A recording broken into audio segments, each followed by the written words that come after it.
Nós vamos abrir as nossas Bíblias em Jonas capítulo 3.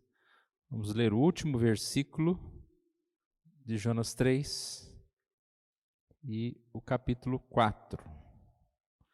Jonas 3:10, 4, de 1 a 11.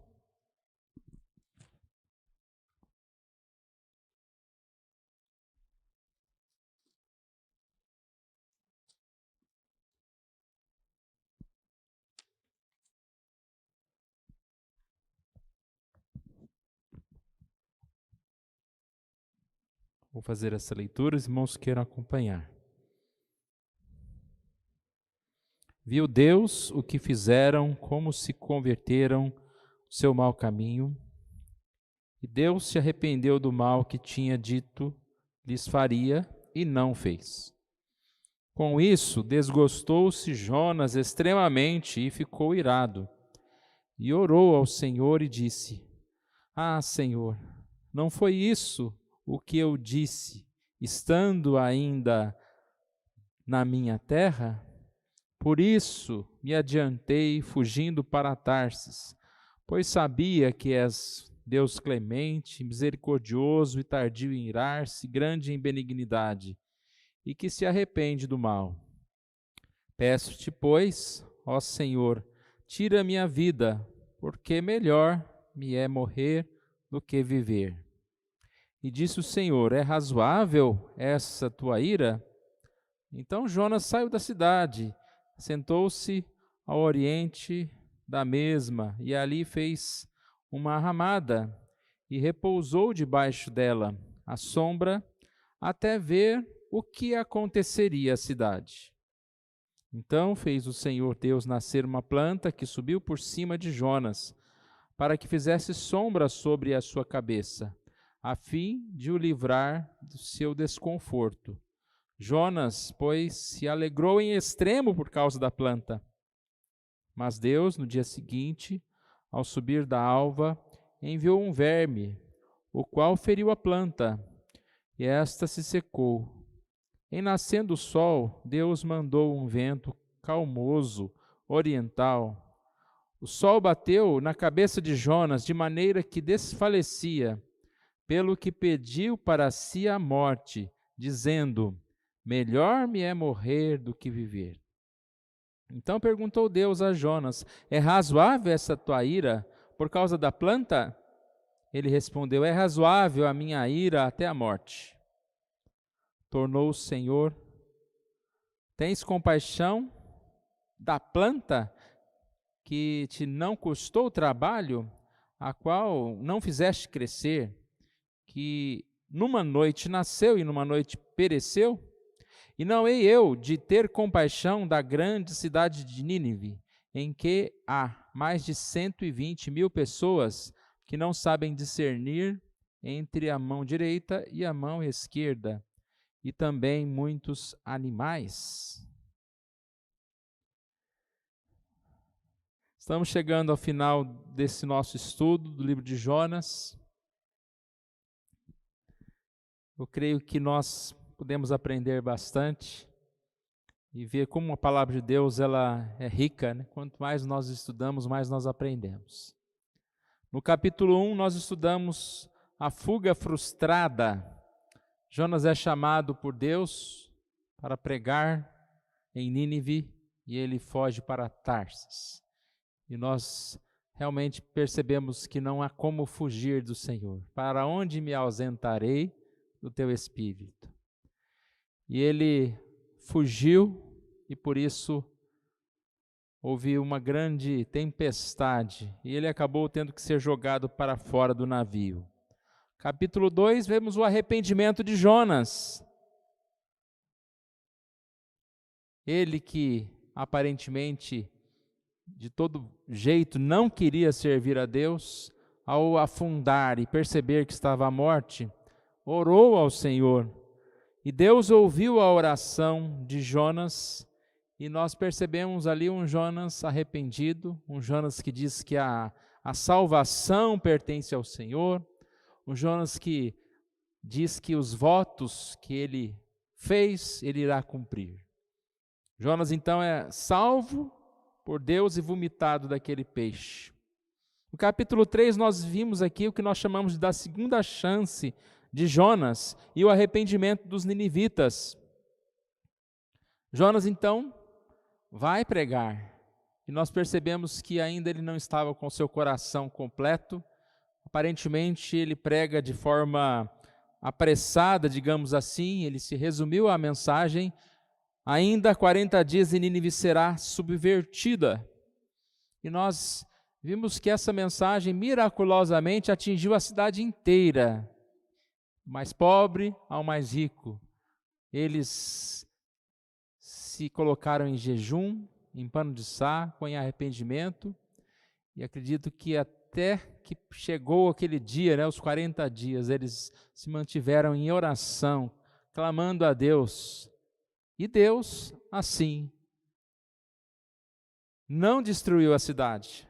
E nós chegamos, então, ao final do capítulo 3, quando nós lemos aqui, hoje, a palavra, viu Deus o que fizeram, como se converteram do seu mau caminho, e Deus se arrependeu do mal que tinha dito que lhes faria e não o fez. Hoje nós vamos estudar o capítulo 4, o fracasso de Jonas, ou Jonas fracassa no sucesso.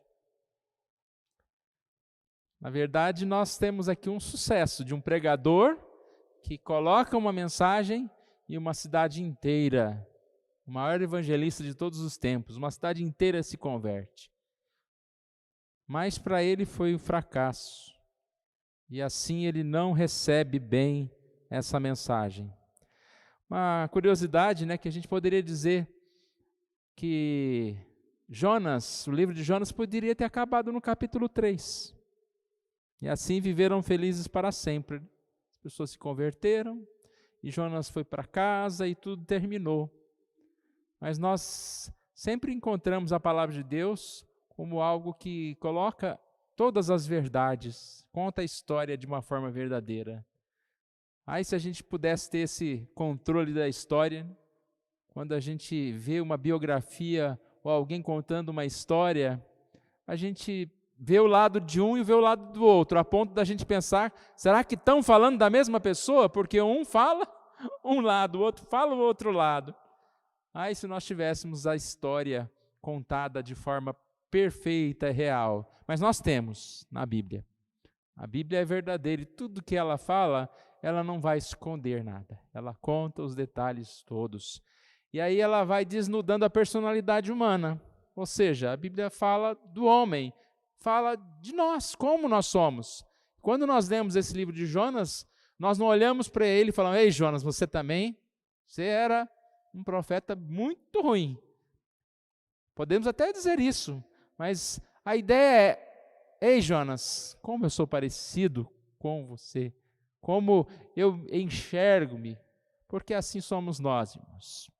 E aí então, nós encontramos aqui, nessa continuação, uma palavra especial. Gênesis, fui para Gênesis agora, hein? É que começa com J, Jonas, versículo 1, capítulo 4, versículo 1, diz: com isso, desgostou-se Jonas extremamente e ficou irado. Desgosto. A gente, para meditar na palavra, a gente tem que parar em cada palavrinha, que a gente demoraria muito, mas em casa você pode fazer isso. Desgosto. Já parou para pensar nisso? Uma cidade inteira se converte, o seu sentimento é desgosto. Extremamente irado. Irado com quem? Bravo com Deus. O que Deus fez? Deus foi misericordioso. Ele vai falar daqui a pouquinho, O Senhor é misericordioso, tardio em irar-se, grande em benignidade, arrepende-se do mal. Eu estou muito bravo com o Senhor isso é bom demais. Ele ficou desgostoso, irado contra os ninivitas. Deus tratou com misericórdia. Deus transforma a sua ira pelos ninivitas por misericórdia. E Jonas, que há pouco tinha dito, a salvação pertence ao Senhor, agora está irado por essa bondade de Deus. Jonas queria a destruição dos ninivitas, dos seus inimigos. E esse aqui é um tema muito interessante, que a gente poderia fazer uma mensagem só sobre esse tema, sobre o perdão, sobre a misericórdia. Quem merece misericórdia?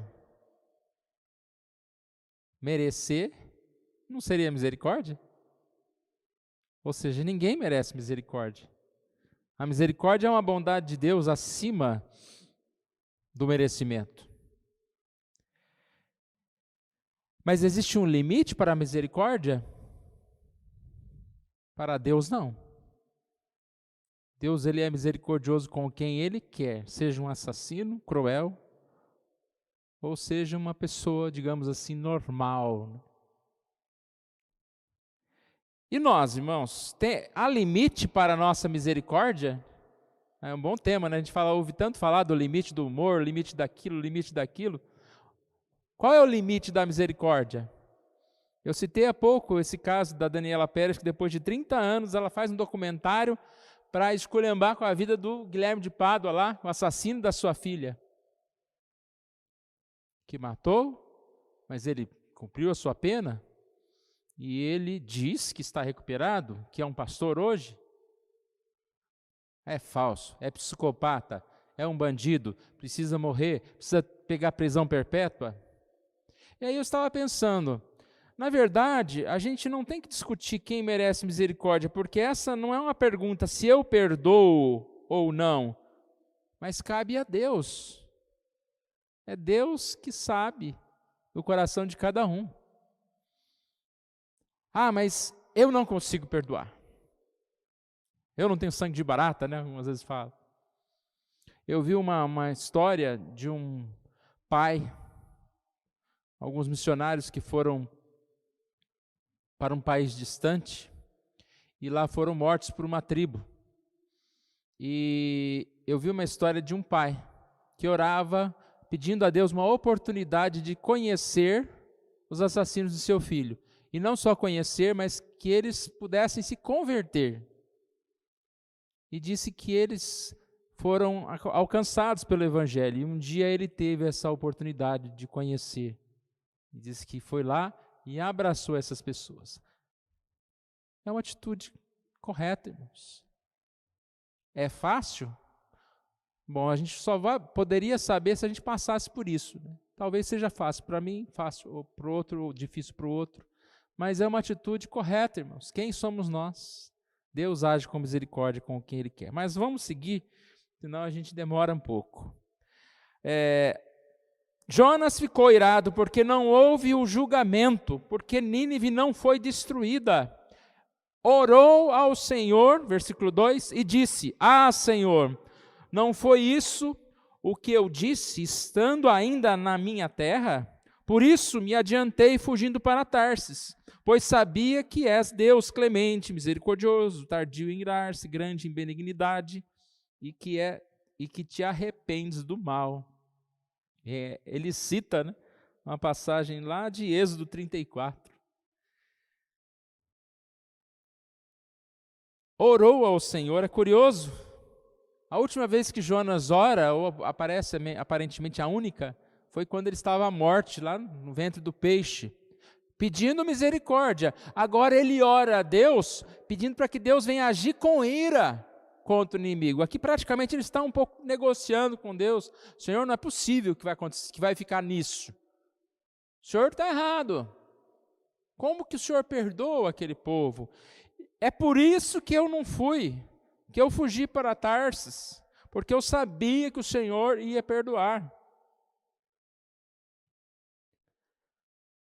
Ele pede a Deus a morte desses que ele não considera dignos da misericórdia. E aqui um pouco ele justifica, né, a sua saída para Tarsis. É como se ele dissesse: eu tentei impedir o Senhor de fazer uma coisa errada. Então eu fugi para Tarsis, para que o Senhor não agisse com misericórdia para com aquela pessoa. Quantas vezes nós queremos justificar os nossos erros e acho que conversamos com Deus dessa forma? Não, Senhor, mas a minha desobediência, é porque a mulher que tu me deste também, Senhor. Ou, Senhor Deus, essa tentação é forte demais. Ou o Senhor não está certo em fazer isso. Uma outra questão que a gente pode entender aqui é que Jonas estava um pouco bravo porque ele, de certa forma, ficou conhecido como um mentiroso. Mas ele está querendo dizer que Deus era mentiroso. Por quê? Qual era a mensagem? Em 40 dias, Nínive será subvertida, destruída. Então, se você falou uma coisa e não aconteceu, sua mensagem é mentirosa. Senhor, eu saí como mentiroso. E como que o Senhor fez uma coisa dessa? Falou que ia destruir e não destruiu. Como que isso acontece? Versículo 3. Peço-te, pois, Senhor, tira a minha vida, porque melhor é morrer do que viver. Aqui ele é o chorão mesmo, né? O profeta chorão. Ele faz uma tempestade, eu quero morrer. Daqui a pouco ele vai querer morrer de novo por causa da planta que morre e o sol bate na sua cabeça. E ele quer morrer. Pediu para os marinheiros se jogarem no mar. Quer morrer, porque Deus foi misericordioso com aquelas pessoas. Nós aprendemos com Jonas a respeito dessa fraqueza humana, a mudança de humor, porque há pouco ele estava louvando a Deus pelo livramento da sua morte, agora ele quer morrer. Eu sempre penso que a gente não deve dar, digamos assim, ouvidos para os nossos sentimentos contraditórios, principalmente quando eles estão no lado errado, né? Porque muda. Então não adianta você tomar uma decisão no momento em que o seu sentimento está errado. É só aguardar um pouquinho que ele vai reajustar, vai voltar para o lugar certo. Então na hora da ira, nós não devemos, de certa forma, tomar certas atitudes, discutir, temos que pedir paciência a Deus, ou em determinados momentos de tristeza, então não pedir para que o mundo acabe, né? Nós somos como Jonas, muitas vezes reclamamos das coisas, nós vamos ver mais à frente ele reclamando de novo. Eu quero morrer, ele diz, e o Senhor diz, é razoável esta tua ira? É interessante como que Deus não abandona Jonas, ou não fuzila Jonas, ele está cuidando, está tratando de Jonas. Lembra na semana passada nós falamos que Jonas tem uma segunda chance. E falamos a respeito da gente aproveitar a chance, porque às vezes é a última. E parece que Jonas está tendo uma terceira chance, porque aqui ele está novamente tirado com o Senhor e Deus está ali cuidando deles. O que Jonas ouve do Senhor, razoável esta tua ira, pense bem, Jonas, você não está olhando do lado errado, você não está olhando de um lado só, porque às vezes nós estamos tomando decisões erradas, baseadas nos sentimentos, porque nós estamos olhando para um lado só, nós não estamos vendo tudo. É igual você, não vou levantar da cama não, porque está muito frio. Mas se você for olhar só para esse lado, realmente, você vai tentar viver buscando o seu conforto. Mas se a gente olhar para o lado, não, eu preciso trabalhar, eu preciso ir à igreja, eu preciso fazer isso e aquilo, nós vamos tomar decisão não baseada no nosso sentimento, mas na verdade, naquilo que nós precisamos fazer. É como se Deus dissesse para Jonas, você acha mesmo que você tem mais razão do que eu? Que é isso que Jonas o senhor está errado. Deus fez a pergunta, é razoável essa tua ira? Versículo 5, então Jonas saiu da cidade, deixou Deus sem resposta. Então Jonas saiu da cidade, assentou-se ao oriente da mesma, e ali fez uma enramada, e repousou debaixo dela à sombra, até ver o que aconteceria à cidade. Dá a entender que Jonas, como se ele tivesse Deus assim como um amigo lá, que ele discutiu lá e falou, não, o senhor está errado, o senhor revê os seus conceitos, acaba com essa cidade. Aí Deus falou, resolve essa sua ira, e ele já disse, não vou repetir, você me entende? E aí ele foi lá para um lugar alto, em que ele avistava a cidade, e aqui diz, para ver o que aconteceria. É como se ele estivesse pensando, não, mas Deus vai mudar de ideia, não é possível. Ele vai explodir e eu vou assistir de camarote, que tudo pegando fogo, aquela cidade lá. Ele foi para lá, construiu uma cabaninha mais ou menos e foi para lá. Deus vai fazer de novo a mesma pergunta. Os irmãos repararam isso? É razoável essa tua ira mais à frente. Só que aí ele criou um outro cenário para fazer essa pergunta. Então nós percebemos aqui, no versículo 6, começa a contar a história, né? O Senhor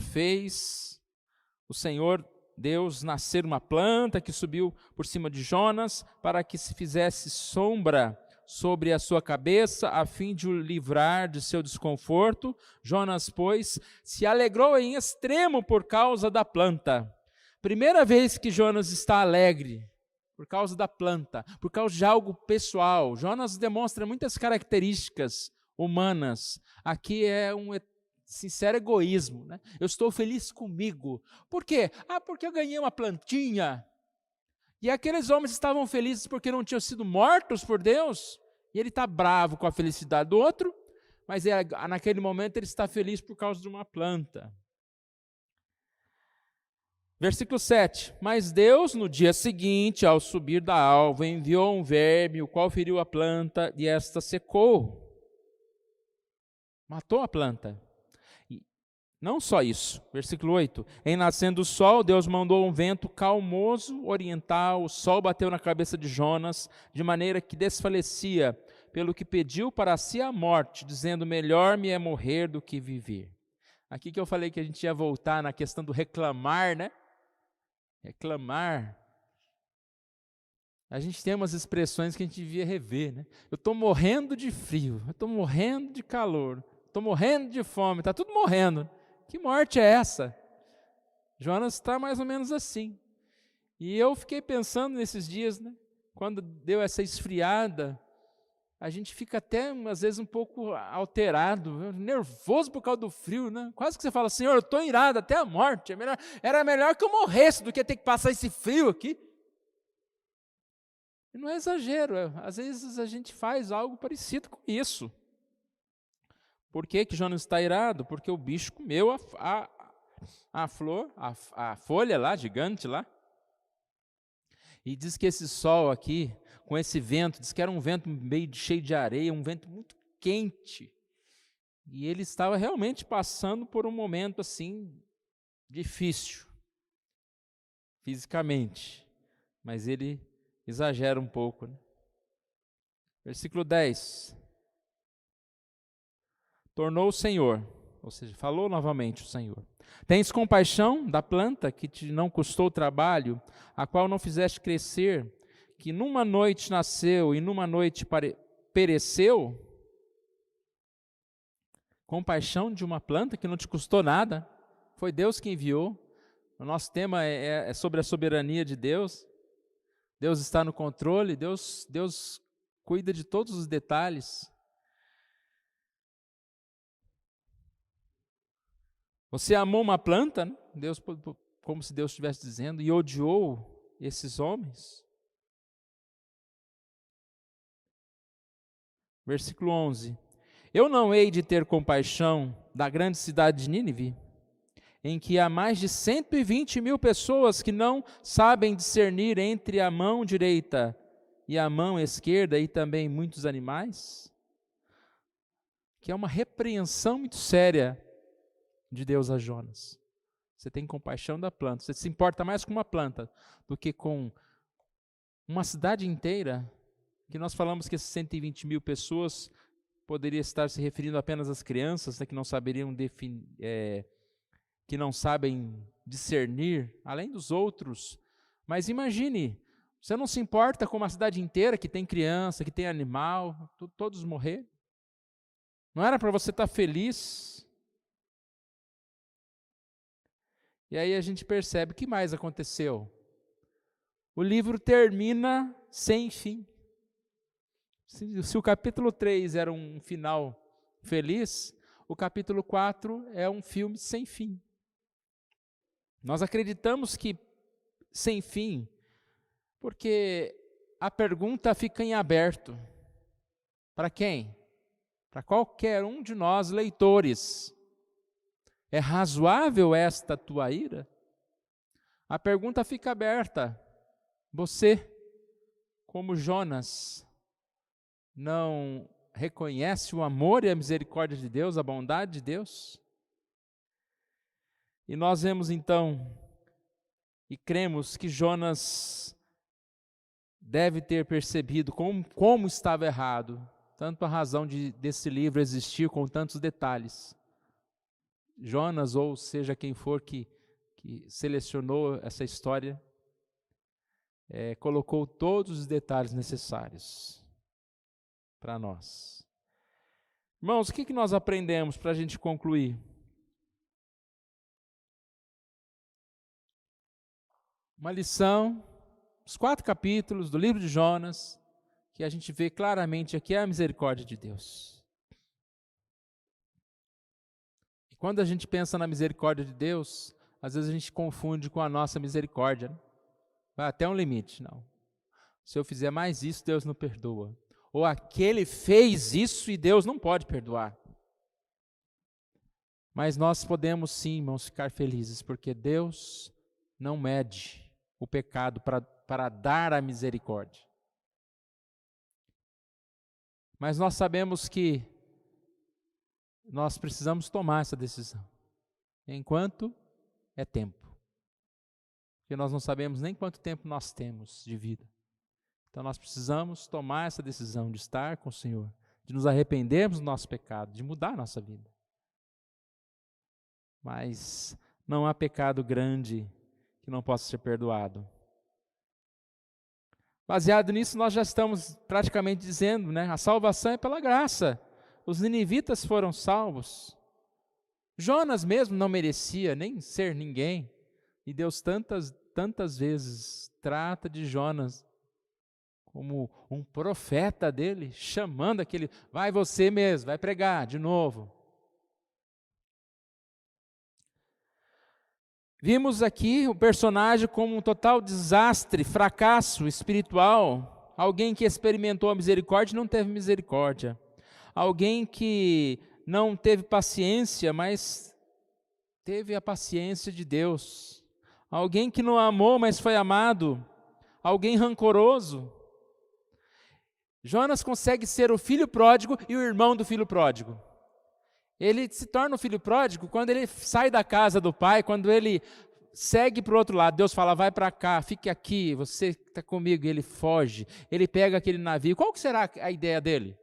Gastar os seus bens dissolutamente? Ir para uma praia deserta lá? Ou seja, ele estava abandonando o seu trabalho de profeta. Agora ele consegue depois ser o irmão do filho pródigo, quando ele se alegra com tudo que ele tem, com tudo que ele recebe, mas ele não se alegra quando o outro recebe. Quando aquele pecador se arrepende, ele fica bravo. Interessante.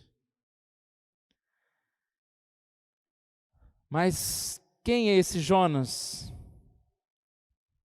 Nós somos esse Jonas? Experimentamos misericórdia, mas temos dificuldade de agir com misericórdia em alguns momentos. Eu fico pensando, por que às vezes a gente encuca com uma pessoa, e a gente olha para aquela pessoa, já tem raiva dela, nem conhece? Ou só sou eu que de vez em quando acontece isso, né? Você olha para a pessoa, e aquela pessoa lá, nossa, chata, né? Exibida. Você já conversou com a pessoa? Você sabe quem ela é? Ih, aquele pastor lá, não gosto. Mas peraí, gente.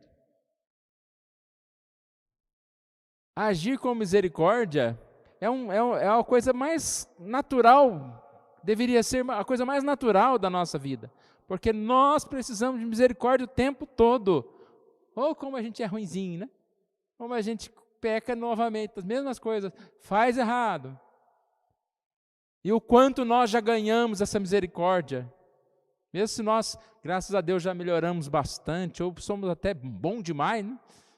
Mas o quanto nós já erramos no passado, E agora nós não vamos agir com misericórdia na vida dos outros?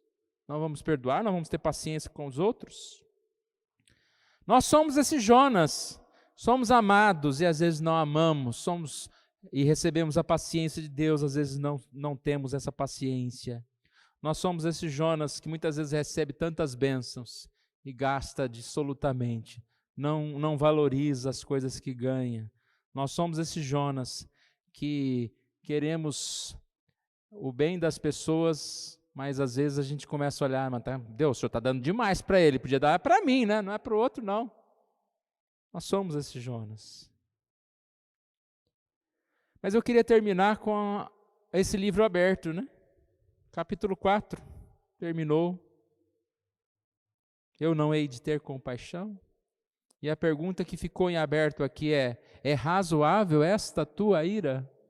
Que a gente possa perguntar, possa responder essa pergunta diariamente, quando nós ficarmos irados em relação a alguma coisa, quando nós tivermos alguma dificuldade para com o Senhor, é razoável esta tua ira?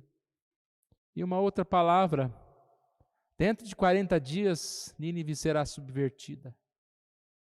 Não sei se você teve essa experiência de colocar um prazo. Ó Senhor, o Senhor está me dando mais um prazo. O que eu preciso fazer?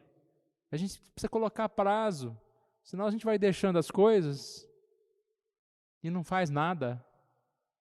Que a gente possa ter compromissos com Deus, servir a Deus. E que Deus assim nos abençoe. Vamos ficar em pé, nós vamos orar. Pai querido, nós agradecemos a Ti, ó Deus, por esta mensagem, Deus, por esse livro especial, como toda a palavra de Deus, e que nós possamos guardar no nosso coração, mais uma vez, a Tua palavra. Somos agradecidos pela Sua grande misericórdia, pelo Seu grande amor para conosco. Somos agradecidos porque o Senhor nos usa, nos chama para trabalhar para o Senhor, Deus, e que nós não estejamos fugindo do Seu chamado. Aonde o Senhor nos colocar, ó Deus, nós possamos estar prontos para ir, ó Deus. Pai amado, que o Senhor Deus tenha misericórdia de nós e cuide de nós. Tirando, ó Deus, muitas vezes o nosso excesso de preocupação, nossa ira, ó Deus, em relação a algumas situações, a nossa mudança de estado, ó Deus, muitas vezes felizes, outras horas tristes, Deus. Ó Pai, dá-nos equilíbrio, dá-nos uma vida, ó Pai, de paz. E que nós possamos dia a dia aprender com o Senhor, com a Tua palavra, Deus. Obrigado por tudo, que o Senhor esteja cuidando de nós, oramos em nome de Jesus. Amém.